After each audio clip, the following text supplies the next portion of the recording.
Day 10 here at the Crucible, and on the middle Monday we complete the lineup for the quarterfinals. 4 matches to come to a conclusion today. The first to reach the finish line involves Shawn the Magician Murphy. Can you believe it's 10 years since he won the title as a qualifier from 150 to 1? Well, Murphy's producing sensational snooker here. He resumed 12-4 up against the gentleman Joe Perry. Joe managed to get one more frame, but a very convincing victory from Shawn, 13-5. Understandably, he was pretty happy, especially in his new suit after the match. A strange opponent. I mean, it could have been Selby, of course, but McGill knocked him out. Yeah, absolutely. I mean, he's shown his class and his ability by beating the defending champion and world number 1 right there. So how am I going to approach playing Anthony? I'm just going to go and do my thing. I'm going to play my game, take each shot as I see it, and hopefully not spend too much time in my chair watching him play. But I've enjoyed watching what I have seen of him so far. We've seen him for a good few years, on the European Tour and on the other events that we play in all year round. So we've known about him for a long time.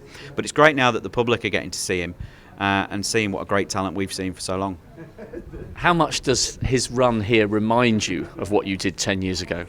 Well, it's got a little tinge of, similarities. Of course, I was a very raw 22 potting machine that just went for everything.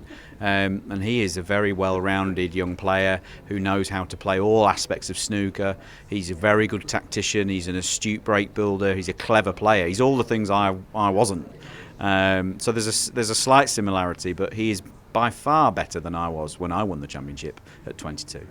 Right, we'll finish off. You've always renowned for your sartorial elegance. This is taking things to another level, even by your standards. What's the story, and where did you get the suit from? Well, I don't really understand what all the fuss is about. It's just a red suit. Father Christmas has wore one for millions of years and got away with it. So, I don't know what all the fuss is about. If I'd have known it was going to cause such a stir, I'd have wore something like this years ago. But just a bit different, a bit of a throwback to the old days where the players used to wear different coloured suits. They were a bit limited with what we can and can't wear these days. It'd be nice if we were allowed to be a little bit more flamboyant. And hey, it's just a chance to express a little bit of our personality. Great stuff. Good luck against Anthony. That's going to be a brilliant match to watch. Thanks a lot. Cheers. Well, great to see that the magician isn't frightened to push the fashion boundaries, and the breaking news from his press conference was that he alluded to the fact that wasn't the only suit he purchased recently in China, so who knows what he's going to wear against Anthony McGill, but he's always up for a laugh. And one thing we do need to point out is that Shawn Murphy isn't the first snooker player who's gone a little bit dapper on the bays. So let's take a look at some of the most sartorially elegant moments in snooker. Peter Ebdon, nice waistcoat. Would you give me 25% Patrick Swayze? They've got to belong to Judd Trump. Are they Jimmy Choos? Tony Knowles, bedecked in white. Kirk Stevens, there are no words that can add gravitas to that outfit. And John Virgo, the original Harlequin. And I've got no idea why that waistcoat's in this montage.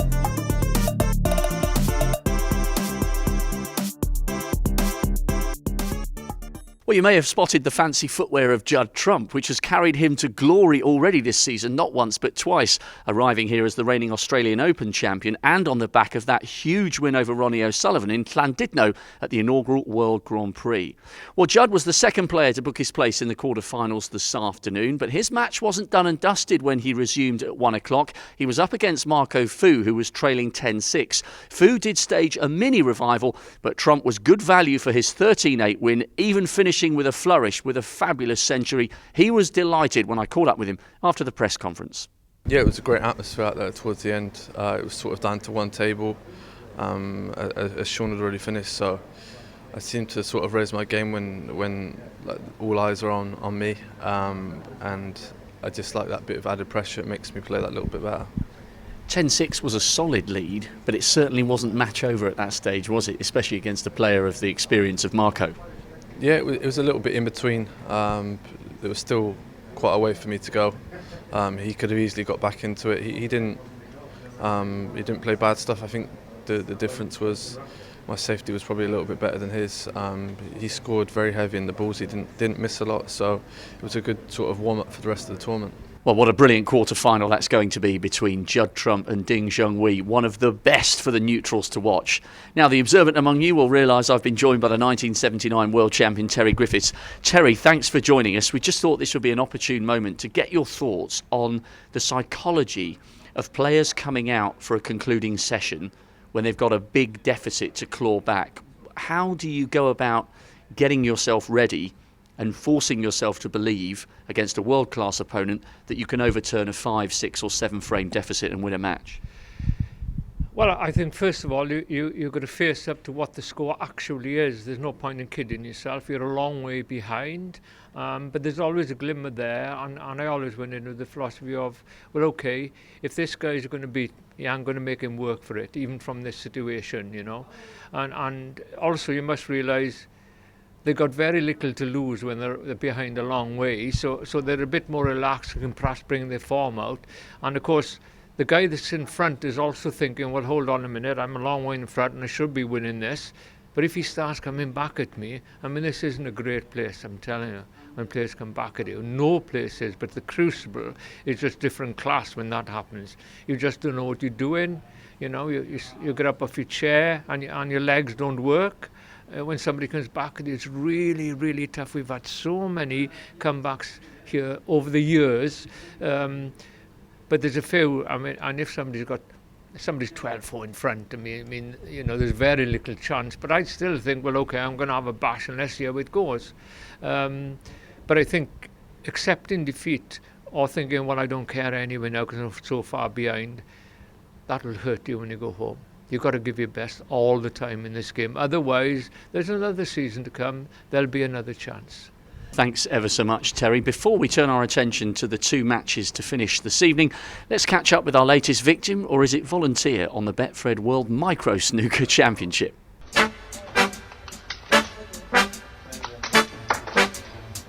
This is called the Micro World Championship. It's as many as you can pot in a minute. We couldn't find snooker balls, so we have to make do with pool balls.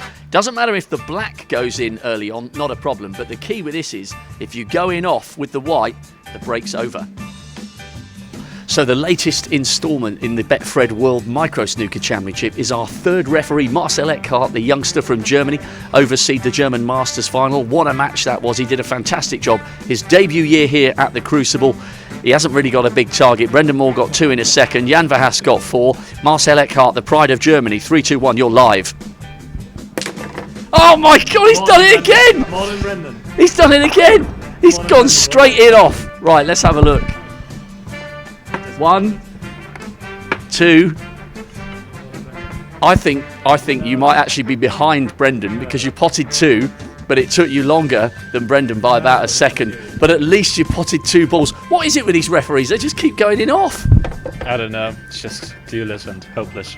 Well, Marcel Eckhart suffering the curse of the referees. The same number of balls as Brendan Moore, but he took 2 seconds rather than 1. So he's all the way down second bottom. It is still the pistol Mark Allen who's leading. I wonder if anybody can challenge that heroic title between now and the end of the tournament. Well, now back to the serious business of who was joining the rest in the quarterfinals. And the first match to finish in this evening's session was between Ronnie O'Sullivan and Matthew Stevens. Matthew, the Welsh Dragon, had a mountain to climb. He resumed 12-4 down. He had problems with his neck. He did win 1 frame, but Ronnie O'Sullivan was quick to finish it off. 13-5 through to his 17th Crucible quarterfinal. And he was pretty cool, calm and composed after the match. Yeah, you know, it was... I was pleased to get through. You know, Matthew didn't play quite as well as he could do in the second session, so yeah, just pleased to be through, really.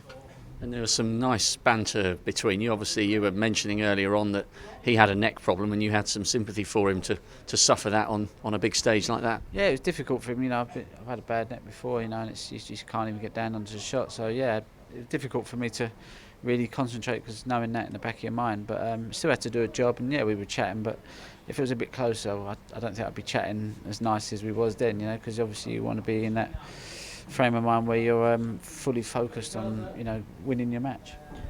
So Ronnie O'Sullivan against Stuart Bingham, but there was 1 place left up for grabs this evening in the quarterfinals, and it was taken by the 2010 world champion Neil Robertson. He resumed 11-5 up against Ali Carter. Carter, of course, twice a finalist, 3 times a ranking event winner. Nothing could be taken for granted, but Robertson nailed a really crucial clearance in the penultimate frame and then swept to a 1-4-5, the tournament's highest break. He moves into the quarterfinals having conceded only 7 frames games in the first 2 rounds. Neil Robertson is right on top of his game, and he spoke to Ivan Hershevitz afterwards. You know, it was a very tough draw when it came out. You know, with Ali's history here, you know, a couple of finals, semi-finals, always produced his best snooker at the Crucible. So, you know, I thought I really upped my game from my first round, and you know, I think my safety play was fantastic. I got myself out of a lot of trouble, and scored very heavily when I was in. And you've been practicing harder than ever in the build-up to this tournament. Do you feel you're really getting the benefit of that now? Yeah, absolutely. I mean, you know, I'm like a little kid now because I'm so excited with seeing what all this practice is starting to do. You know, so. Like I said before, though, it's about sort of, you know, not just this tournament. I've got to do it for all the major tournaments next season, and you know, hopefully win many more titles. So in some ways, this is, you know, a sort of like a warm up to the next season, because I've got to carry it on.